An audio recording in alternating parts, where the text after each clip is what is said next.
ബഹുമാന്യ ശ്രോതാക്കൾക്ക് എന്റെ വിനീതമായ വന്ദനം. ഒരു വന്ദനം കൂടി പറഞ്ഞുകൊണ്ടാണ് ഞാൻ എന്റെ പ്രസംഗം ആരംഭിക്കുന്നത്.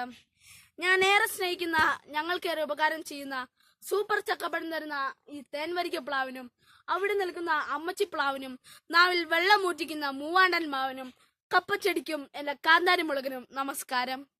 ഇന്നാളും ഞങ്ങൾക്ക് നല്ല പഴങ്ങൾ തന്നുകൊണ്ടിരിക്കുന്ന ചുണ്ടിലാൻ വാഴയ്ക്കും ഞാലിപ്പൂവൻ വാഴയ്ക്കും ഏത്തവാഴയ്ക്കും വന്ദനം.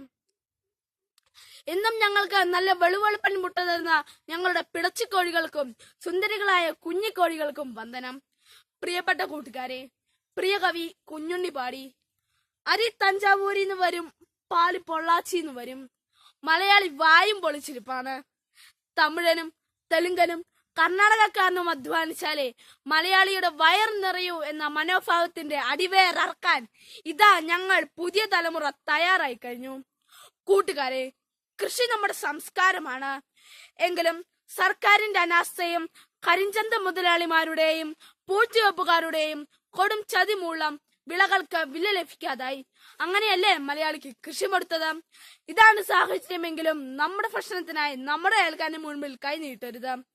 നമ്മുടെ മണ്ണ് വളക്കൂറുള്ള മണ്ണാണ്.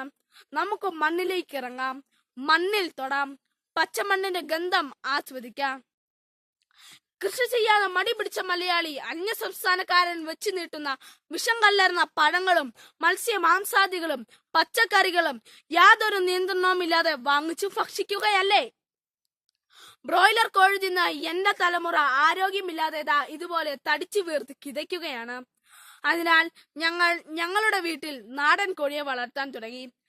ജങ്ക് ഫുഡും ടിൻ ഫുഡും അജിനോമോട്ടോ നിറഞ്ഞ ഭക്ഷണവും ഞങ്ങൾ ഇനി കൈകൊണ്ടു തൊടില്ല. കൂട്ടുകാരെ, ഈ ചക്കയ്ക്കൊക്കെ എന്നാ ഒരു ടേസ്റ്റ്! ചക്കക്കുരു കൊണ്ട് അമ്മ എന്തെല്ലാം പലഹാരങ്ങളാണ് ഉണ്ടാക്കി തരുന്നത്. ചക്കപ്പഴം കൊണ്ടുള്ള ജാം ഉണ്ടല്ലോ, ഓർക്കുമ്പോൾ തന്നെ നാവിൽ വെള്ളം ഓടുന്നു. അപ്പോളേ കൂട്ടുകാരെ, നമുക്കുള്ളതെല്ലാം ദാ ഇവിടെ നമ്മുടെ മണ്ണിലുണ്ട്.